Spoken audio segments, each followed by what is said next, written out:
Hello friends, welcome to my new blog. तो friends देख सकते हैं मैं यहाँ पे ईंट उठा रही हूँ। फ्रेंड्स सूखा हुआ ईंट को उठा रही हूँ, इसको जमाना पड़ता है। इधर आधा जमा के रखे हैं देख सकते हैं, और इधर मैं जमा रही हूँ और ईंट, और इधर गाड़ी में उठा के ला रही हूँ फ्रेंड्स।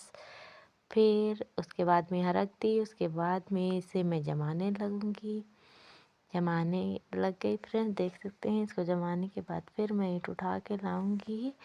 तो उसके बाद में देख सकते हैं ये है मेरे हस्बैंड जो जा रहे हैं मिट्टी खनने के लिए। फ्रेंड्स देख सकते हैं इधर मेरे हस्बैंड मिट्टी को खन रहे हैं।